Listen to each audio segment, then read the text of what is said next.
Assalamualaikum warahmatullahi wabarakatuh. Sahabatku yang dimuliakan oleh Allah Subhanahu wa taala. Kisah yang menarik kali ini kita angkat dari seorang ulama bernama Muhammad bin Idris Asy-Syafi'i atau yang dikenal dengan Imam Asy-Syafi'i. Kisah ini adalah kisah Imam Asy-Syafi'i dengan ibunya. Kita tahu di atas dunia ini biasanya anak-anak yang cerdas lahir dari seorang ibu yang penuh dengan ketabahan dan keikhlasan. Ternyata kalau kita lihat daripada kisahnya Imam Asy-Syafi'i yang meninggal tahun 204 Hijriah, lahir tahun 150 Hijriah, Imam Asy-Syafi'i juga memiliki seorang ibu yang amat sangat luar biasa. Suatu ketika Imam Asy-Syafi'i sudah belajar di kota Makkah Al-Mukarramah, begitu banyak belajar ilmu terhadap gurunya, maka gurunya pun berkata kepada Imam Asy-Syafi'i, "Wahai Imam Asy-Syafi'i, sudah sudah ilmuku kuajarkan kepadamu, sekarang pun engkau berangkat ke Madinah." Maka Imam Asy-Syafi'i karena sebagai anak yang baik, dia bukan hanya patuh terhadap gurunya, dia juga patuh terhadap ibundanya. Karena Imam Asy-Syafi'i sudah tinggalkan yatim, maka Imam Asy-Syafi'i datang kepada ibundanya. "Wahai ibuku tercinta, boleh enggak saya berangkat menuju Madinah untuk kemudian menuntut ilmu?" Lalu apa jawaban sang ibunda? "Wahai anakku, kalau tujuanmu ingin menuntut ilmu ke Madinah, maka berangkatlah engkau ke Madinah. Habis itu berangkat engkau ke Irak dan jangan engkau pulang. Kita nanti berjumpa saja di akhirat." Ucapan ibundanya Imam Asy-Syafi'i ini seolah-olah isyarat kepada Imam Asy-Syafi'i.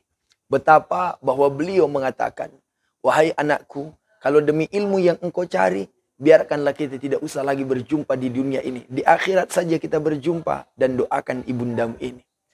Akhirnya jamaah yang dimuliakan Allah, berangkatlah Imam Asy-Syafi'i menuju Madinah. Bertahun-tahun lamanya tidak pulang, tidak ada kabar. Karena memang ketika itu tidak ada informasi, tidak ada video call seperti sekarang ini, ya kan? Tidak ada SMS, tidak ada WhatsApp, tidak ada Facebook, tidak ada Messenger, tidak ada Telegram dan lain sebagainya. Artinya jamaah yang dimuliakan Allah, Imam Asy-Syafi'i berangkat, bertahun-tahun tidak ada informasi, sampai kemudian Imam Asy-Syafi'i pun berangkat ke Irak. Jamaah yang dimuliakan oleh Allah Subhanahu wa taala, saat Imam Asy-Syafi'i berada di Irak, lalu kemudian belajar di sana bersungguh-sungguh sampai kemudian menjadi seorang ulama besar. Dan ulama ini, Masya Allah, luar biasa. Imam Asy-Syafi'i ini bukan ulama kaleng-kaleng. Luar biasa sekali ilmu pengetahuannya. Bahkan dikisahkan dan sering saya sampaikan bahwa kalau Imam Asy-Syafi'i melihat sebuah tulisan, maka dengan itu Imam Asy-Syafi'i langsung mampu menghafalnya. Bukan hanya sekedar itu. Di depan Imam Malik pun Imam Asy-Syafi'i pernah hanya mengambil air ludahnya, lalu kemudian dia coret-coret di tangannya. Dengan izin Allah, apa yang dia lihat, langsung dia hafal. Jadi ketika sudah menjadi ulama besar, tibalah pada masanya musim haji ketika itu. Orang-orang yang berangkat, murid-muridnya Imam Asy-Syafi'i pun berangkat haji menuju Makkah Al-Mukarramah. Lalu kemudian membuat halaqah, membuat pengajian besar, membuat tablik akbar, kalau istilah sekarang, di Masjidil Haram, di tengah-tengah Masjidil Haram, dan lain sebagainya. Sehingga kemudian ada seorang ulama ketika itu dari Irak, muridnya Imam Asy-Syafi'i. Sebentar-sebentar mengatakan qala Syafi'i. Sebentar-sebentar masalah hukum mengatakan qala Syafi'i. Sebentar-sebentar mengatakan qala Syafi'i. Artinya tidak ada guru yang paling dia idolakan, ya, kecuali Imam Asy-Syafi'i. Ini juga penting kepada kita bahwa ketika kita belajar itu mesti kemudian memiliki seorang guru. Saya 7 tahun di Pondok Pesantren Mustobawiyah. Termasuk saya mengajarkan fikih namanya Syekh Mahmudin Pasyaribu. Lalu kemudian mengajarkan ceramah namanya Haji Ahmad Nurdin. Guru da'i kondang di daerah Mandeling Natal. Artinya kita belajar luar biasa. Dulu ketika belajar tauhid, kita belajar kepada almarhum misalnya Syekh Ayah Mukmin. Lalu kemudian kepada almarhum Syekh Umar Bakri. Dan kita juga sempat belajar faraid kepada almarhum Ayah Syafi'i. Masya Allah, luar biasa. Ulama-ulama yang dikenal di daerah Mandeling Natal.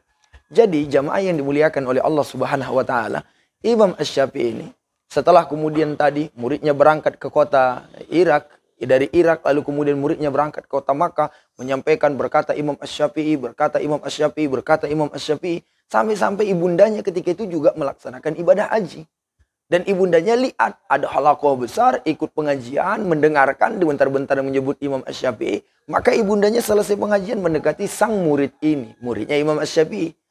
Lalu kemudian bertanya, "Siapa yang engkau sebut?" "Muhammad bin Idris Asy-Syafi'i." "Muhammad bin Syafi'i." "Muhammad Asy-Syafi'i." Lalu kemudian si orang ini yang kemudian muridnya Imam Asy-Syafi'i ini mengatakan, dia adalah ulama besar kami di kota Irak. Dia adalah gurunya para guru ulama di sana. Dia adalah panutan kami di sana. Siapa itu? Dia adalah Muhammad bin Idris Asy-Syafi'i. Orang mana? Dia orang Makkah ini, tapi menuntut ilmu ke sana. Sampaikan kepadanya. Kepada siapa wahai ibunda? Kepada si Syafi'i. Itu guru saya. Itu anak saya.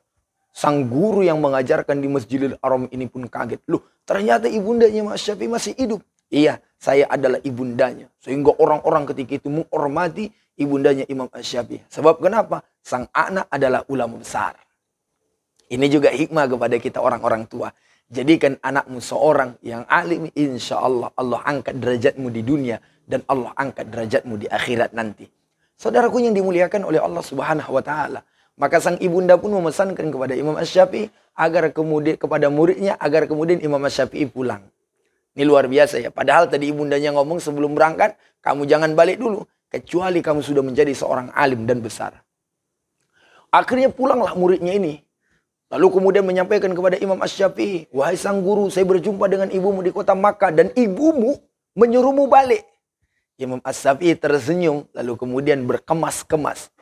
Karena informasi soal Imam Asy-Syafi'i mau meninggalkan kota Irak, maka kemudian berduyun-duyunlah muridnya Imam Asy-Syafi'i. Ada yang bawain onta, ada yang bawain domba, ada yang bawain emas, ada yang bawain dinar. Sehingga kemudian harta-harta kekayaan dibawa oleh Imam Asy-Syafi'i sebagai penghormatan masyarakat kota Irak ketika itu melihat keagungan dan kealiman Imam Asy-Syafi'i. Akhirnya Imam Asy-Syafi'i pun berangkatlah menuju kota Makkah Al-Mukarramah, ke kampung halamannya. Tapi Imam Asy-Syafi'i sebelum memasuki kota Makkah menyuruh muridnya untuk menyampaikan kepada ibundanya, sampaikan kepada ibundaku bahwa Syafi'i anaknya telah sampai di gerbang kota Makkah. Maka sang murid ini pun berangkat menjumpai ibundanya Imam Asy-Syafi'i. Assalamualaikum ibunda, saya adalah muridnya Imam Asy-Syafi'i. Ada apa itu? Imam Asy-Syafi'i sudah berada di gerbang kota Makkah. Terus apa yang dibawa oleh Imam Asy-Syafi'i? Imam Asy-Syafi'i luar biasa ibunda. Dia bawa onta, dia bawa emas, dia bawa perak, dia bawa harta yang amat sangat banyak. Lalu ibunda Imam Asy-Syafi'i mukanya merah padam. Lalu kemudian mengatakan, sampaikan kepada Syafi'i, suruh dia balik lagi. Saya menyuruh dia bukan cari harta. Saya menyuruh dia mencari ilmu. Ngapain dia bawa harta kemari? Lalu kemudian sang murid karena merasa khawatir langsung buru-buru menjumpai Imam Asy-Syafi'i. Wahai Imam Asy-Syafi'i, kacau. Kacau kenapa? Ini apa? Bahaya. Bahaya apa? Imam Asy-Syafi'i, tadi saya jumpa ibumu, lalu kemudian ku sampaikan, kau bawa harta benda, dan ibumu marah besar. Terus apa kata ibuku? Syafi'i disuruh untuk belajar, bukan untuk mencari harta. Lalu Imam Asy-Syafi'i ngomong, ngapain kamu bilang begitu sama ibu saya? Ibu saya itu orangnya cinta ilmu. Kata Imam Asy-Syafi'i, kumpulkan seluruh penduduk kota Makkah, biar kita bagi-bagi harta ini semua. Sampai dalam sebuah kisah disebutkan, bahwa Imam Asy-Syafi'i menghabiskan seluruh harta yang dia bawa dari kota Irak, dia bagikan ke seluruhnya sampai yang tertinggal hanya kitab-kitabnya. Setelah itu baru kemudian Imam Asy-Syafi'i mengatakan kepada muridnya, jumpai ibundaku, sampaikan kepadanya yang kubawa hanya kitab, tidak ada lagi harta. Setelah nyampe ke ibundanya, disampaikan oleh muridnya, lalu kemudian apa kata muridnya? Imam Asy-Syafi'i cuma membawa kitab. Barulah kemudian kata ibundanya, suruh Imam Asy-Syafi'i menghadapku. Apa yang bisa kita ambil dari kisah ini? Begitulah semangatnya seorang ibu mengajarkan kepada anak untuk menuntut ilmu. Karena tidak ada kebahagiaan tanpa ilmu pengetahuan. Maka Imam Asy-Syafi'i pun telah mencontohkan kepada kita semangatnya belajar luar biasa. Dan ibunya semangatnya berpisah dan ikhlas berpisah dengan anaknya. Mudah-mudahan ibunda-ibunda yang memasukkan anak ke pondok pesantren mampu sebagaimana ibundanya Imam Asy-Syafi'i ikhlas berpisah bertahun-tahun demi anaknya menuntut ilmu. Tapi yakinlah ketika anakmu telah pulang menjadi permata yang indah, engkau pun akan indah. Sebab kenapa? Karena permata itu ada di tanganmu dan itu adalah anakmu. Demikian terima kasih. Assalamualaikum warahmatullahi wabarakatuh.